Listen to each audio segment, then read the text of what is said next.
Well, good morning, everybody. Good morning, and welcome to another sunrise safari here in the Sabi Sand, where you're with us live. My name is Eric, joined by Khat, who is on camera, and this morning we are going to be hopefully looking for some whiskers that may have passed through these areas of Little Gowrie, Titwa, as well as Jackie Sabi.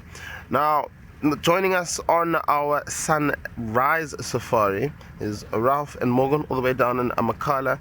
We have James and David all the way in the Masai Mara, and in Sandringham, not too far away from us, we have Leon and Panda. Hoping that everyone else has the best morning drive this morning, and that all the animals that they set out to look for are found.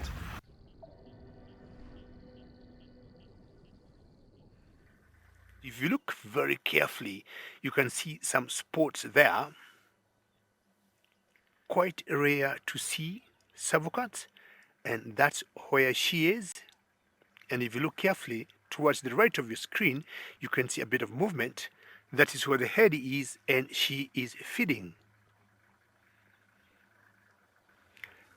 Catherine, jump from the Mara, and you're saying, there she is, Catherine. Look at that. And you're saying you can see it. It's even better now. And that is a savocat. What a start in the morning. She swishes her tail. I haven't seen one in a very long time. What a highlight. They always move through the grass. They're very good hunters, apparently. Rats catching reptiles.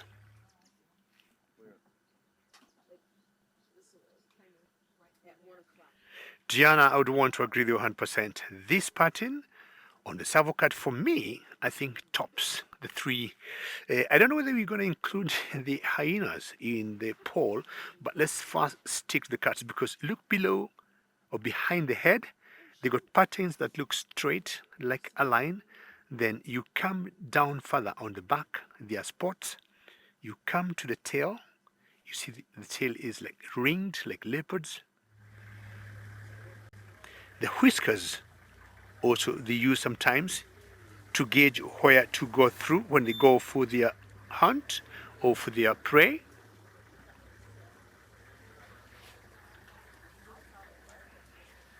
They're always in general solitary. Anytime you see two, either when they're pairing for mating or one with the youngsters.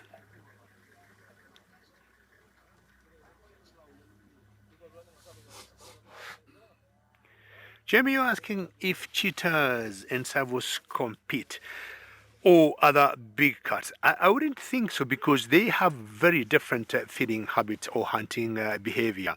So these ones will tend to stick on small prey, mice, rats, any reptiles moving the grass, insects, chicks from birds, small little birds that we call grass birds. Well, cheetahs will definitely go for bigger prey. So they do not have much competition, and they don't have, I would say, that bad blood between them.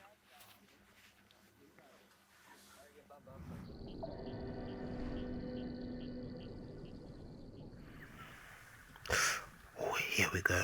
Now, this is what we were talking about. Two stallions having a right go at each other. Going for those back legs.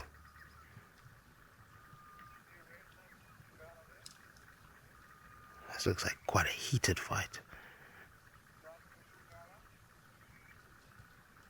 Ooh. That zebra on the left almost lay down on the zebra on the right. You can see there was quite a nasty bite there.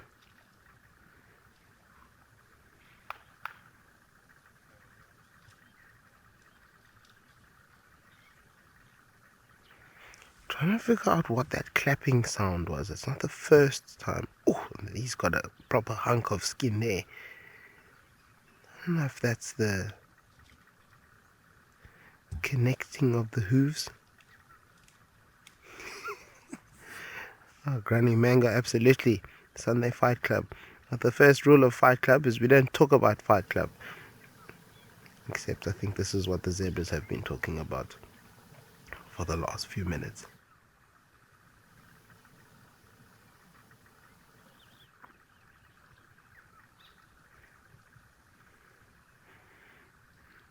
That one could be admitting defeat. I think maybe he's had enough now.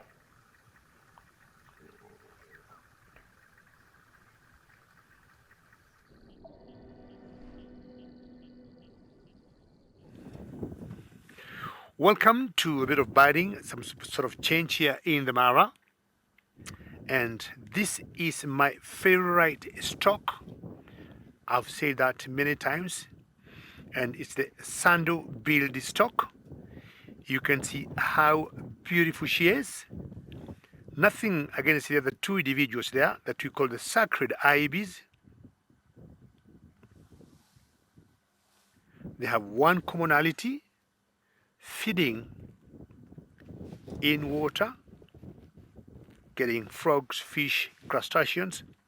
Now, this fellow here, if you look below it, I see something red. And that's what James is trying to punch into. And I'm trying to think it could be having a fish. Or she might have hunted before we got here. But there's something reddish there down. I think this could be a he. Thank you, James. Now, I'm trying to think, that could be some, oh, that's part of her feet. I apologize. It's part of her feet. She's like kneeling down backwards because they're very tall birds, 4 feet, 5 feet high, the males. So I think part of her skin has been, scrubbed off, and I thought it was something red, like he was having something feeding on. And this one is a male. Hi, Rosalind. I apologize for that. And I initially thought she was like having a catfish or something. He was feeding there, and sorry about that. Anyway, you remember we just said earlier, never say never out here in the bush. So this one is definitely a male. And if you look carefully at the very base of the beak, they're like two wattos, yellow in color, like little bow ties. Males will have that, females will not have that. That's one quick way of sexing them apart. One other difference between the males and the females: the males have like orange, dark eyes, and females got yellow eyes. You can see the sandal on top of the beak that I was talking about. That gives them the name sandal-billed stocks. Anna Marie, your favorite stock? Just like me, I love the sandal-billed stock. Wonderful that we have a commonality there with you, Anna Marie. I've always thought they're very peaceful stocks. Of all the stocks we have, Anna Marie, try and compare this with the marabou stock. And those will be two different worlds.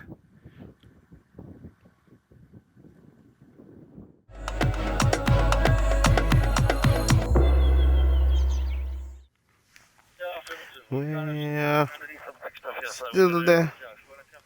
We've kind of shifted a little bit.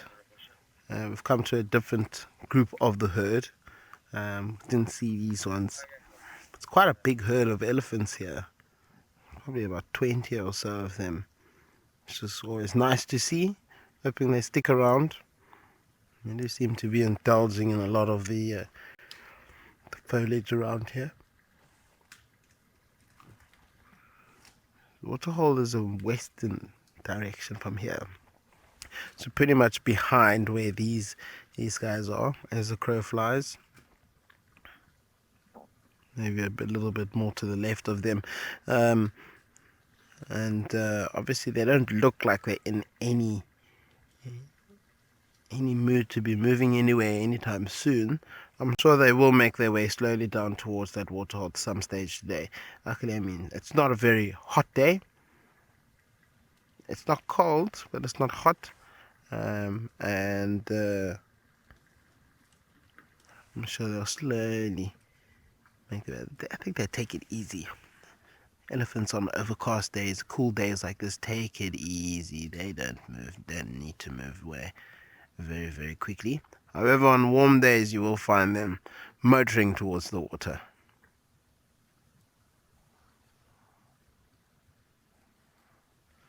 You'll be surprised actually how little and how much elephants can move sometimes. I suppose it all depends on the matriarchs at the end of the day. See a little baby trying to creep up in there, also wanting some in on some of the action there. I also want some of it, Mom. This is a typical move from a baby.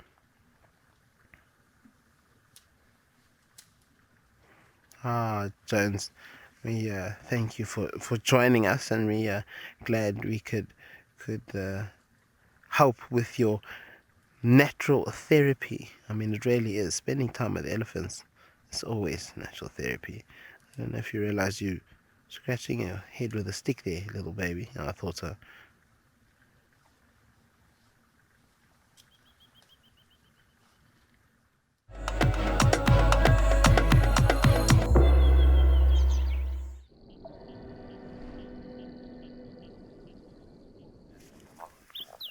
Oh, Shipuku has finally got to where he wants to be, and that is up a tree. I think he's trying to get the rest of this carcass up said tree as well.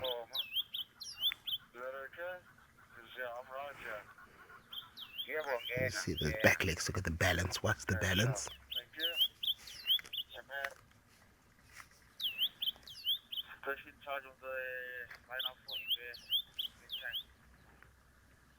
Quite an interesting one. Very interesting one there.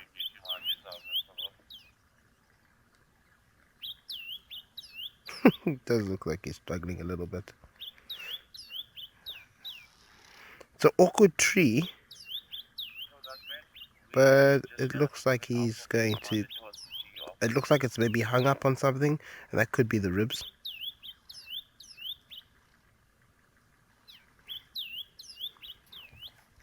The ribs could have hooked on a part of the branch as he went up. He's going to just have to play a bit of tug of war there.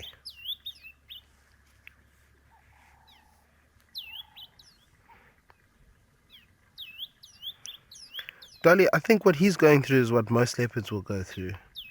Doesn't matter how experienced they are. It's he managed to get it up so far, so he's definitely has got the strength. I think it's just a matter of actually being able to get it into the right place.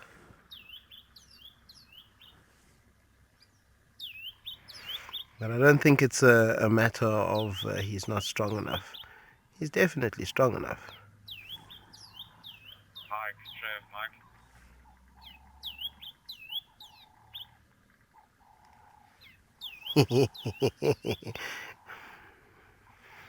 I'm pretty sure that's where he wants it to be. That's where he's trying to get the kill.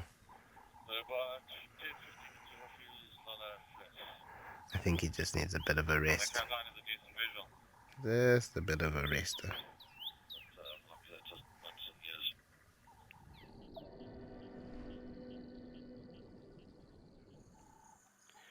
Now, ladies and gentlemen, I have some, do I call them breaking news? Very good news, because for the very first time in my presenting or guiding career, I am seeing the chicks or chick of Averox eagle owl.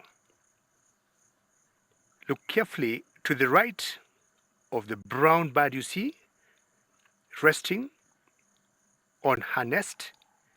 This bit of a movement or a body that's slightly grayish than the mother, and that is a chick.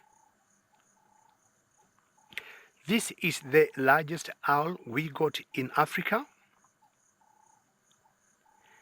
and apparently for the first time today I am seeing chicks of the same.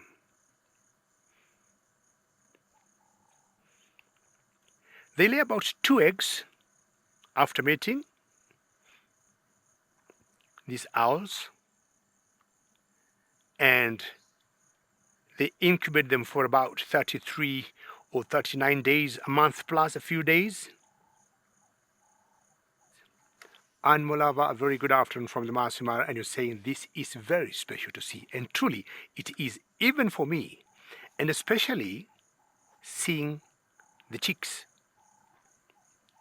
I just established she got 2 chicks. Can you see one moving animal over there in front of the mother? And then behind this one, there's another one. So she got 2 chicks. Now, in general, they lay about 2 eggs. And they got very interesting breeding behavior. These owls.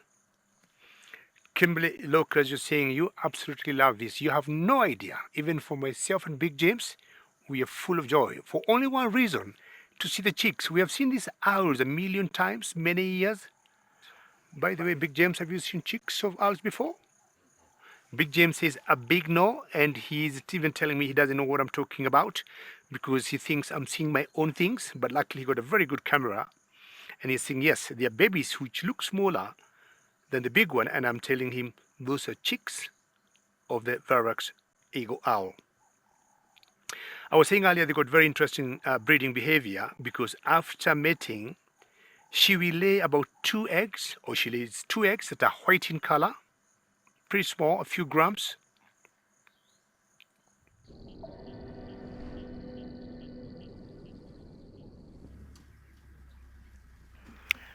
So, Rulani has undergone a little bit of a shifting. Rulani is panting profusely here, and this could be one of 2 reasons. First reason being the obvious, it's very warm. This morning it was quite overcast. There was a little bit of drizzle. It was quite cool, but obviously now the heat has ramped up and it is now quite warm. It's about 30 degrees at the moment. Giraffe, and that is the second point. The way that she is feeding now is that she has no space, or the way that she's breathing, not feeding, the way that she's breathing now is that she has no more space in her diaphragm for her to completely open up her lungs, and that's why she's breathing rather quickly. And if you look at the belly itself, I mean, you can see that it's quite round as a whole. You can't see her shoulders, so definitely a full belly, and I'm sure she was munching on it before Shupuku was, before or after Shupuku, one of the 2. But I definitely remember seeing there was a little bit of neck meat in that impala that was left before Shupuku dragged it up a tree.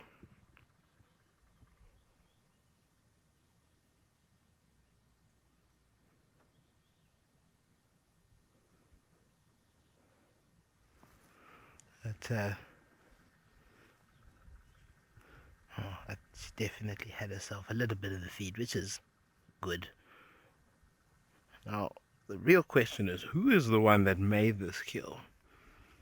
Because obviously there is no sign of Kuchava, nor I don't think there were tracks. However, we did see the drag mark of where it was dragged, and this carcass has it's been dragged an awful long way, almost close to maybe 300 meters or so.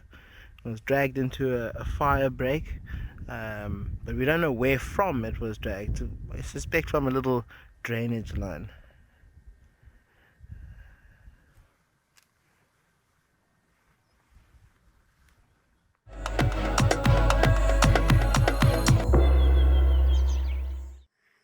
This guy here, or this one bull, seems to be coming to investigate what we're up to, me and Big James. And definitely the ox pickers are not investigating anything in him, but they're just having their early dinner. Big bull And just like the ellie that we saw on his own, giraffes males have been known also to move or to be on their own. Gigi, interesting. You almost have like my nickname, but I was just so trying to look at him carefully as he is going away, and he seems to have like some part of swollen face, or like he was involved in a fight. You know, they use their horns a lot, you know, or what you call ossicons, to fight, and I think you might have seen it correctly. He might have gotten injured. We'll show that James can get him close to us, and especially the head part. But it looks swollen, or chances are he could be having some sort of tumor of some sort. We always see tumor in wild animals too. Yeah, if you look on his right, below the right ossicle, there's something swollen. They'll always have like 2.5 horns, but now this one seems to have like, 2.5 ossicles. This one's got 2 and 2/2. But definitely that's a swelling. It's not very normal. Matt, good question. And you're asking whether giraffes are territorial. No, giraffes are not territorial, Matt. What happens with giraffes, they have what you call huge home ranges. So this guy, you might see him here, Matt. Tomorrow you might see him another 15 or 10 kilometers away from here. You see herds of giraffe, they keep moving, depending, Matt, on the season, and of course depending on where the food is or what they're feeding on. So they have what you call huge home ranges. They'll operate or move between big areas. But Matt, giraffes are not territorial like the cats. Giraffes will keep moving, again, depending on the season of the year, and also depending on what they want to feed on.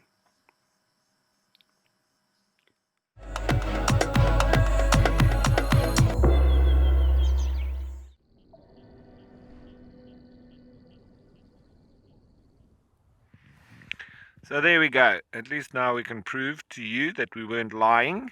There is the female cheetah. She's lying on a bit of a slope in the wind. Is she chewing? She's eating something there. Maybe chewing on a branch. She's got a very kitten-like character to her still. She's quite young. She's about 22 months old. So not even 2 years just yet. We've seen her very playful, sort of attacking grass and falling off a termite mound and chasing her own tail. She's got lots of character, this one.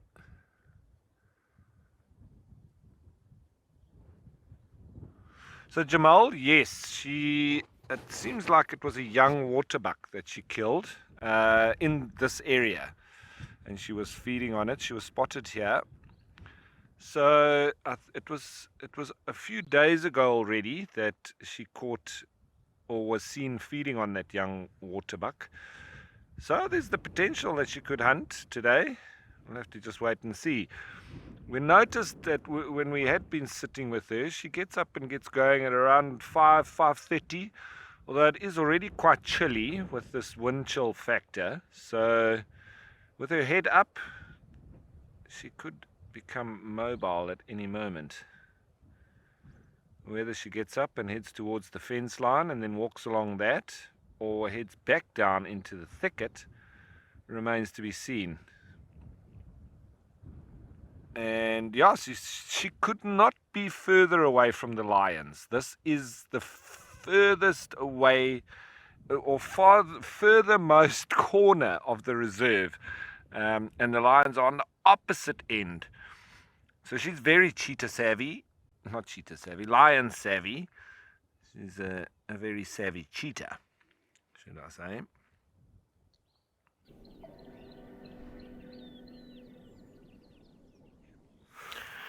Well, look at this. We have the leucistic little Ellie, or the pink Ellie, as some of you might know him as him, her, I'm not actually too sure, but very cool. Very, very cool to see.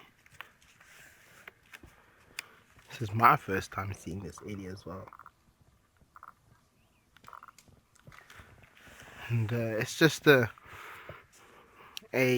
pigment difference, really, with the leucistic. And it's just someone's a particular animal that lacks pigment in the skin, but is not technically not classified as that of an albino. So albinos and leucistic animals are completely different. And then, what are you angry about? Matt, absolutely, what a cutie. Very, very cute. I noticed the trunk was also a little bit shorter than the others, but I could still see what looked like the little gape. That's very cool.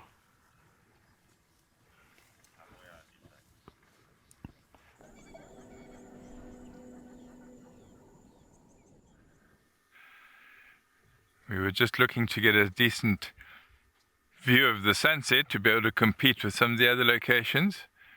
But some ellies emerged out of the bushes. There were more of them. Here's a tuskless female and her youngster, moving through one of these sodic areas. So nice. She's wary of us. She's not aggressive, but she's a little less chilled. You can tell by that body language. She's a little less chilled than the others we've seen.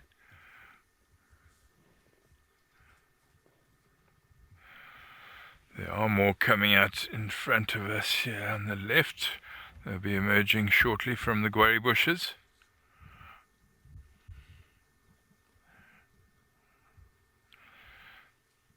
Lovely tusks on that one.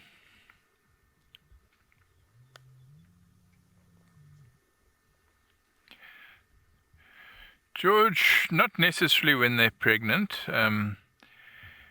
Maybe a little more unsure, especially first-time pregnancy. They might be a little more shy, a little more edgy, perhaps towards the end of the pregnancy. But generally they take the lead from the matriarch in terms of how to behave, how to react to vehicles and other things that might stress them. It's a lovely scene, isn't it, moving through the clearing here.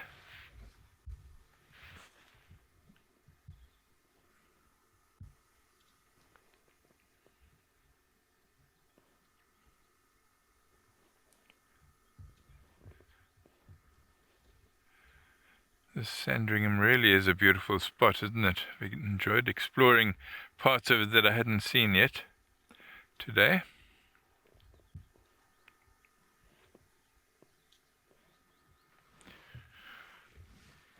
I'm just going to reposition because they're going behind us. I'm just going to reverse a little, give us a opportunity to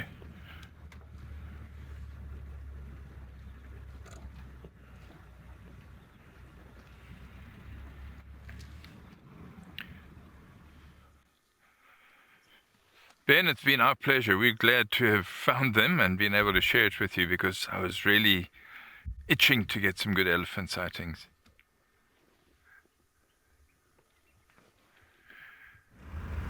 Well, thank you for joining us. Hopefully we will see you all either on Tuesday morning or Wednesday morning. But until then, I hope that you enjoy your rest of your beautiful Sunday evening, and we shall see you all, like I said, on Tuesday or Wednesday. But until then, take care.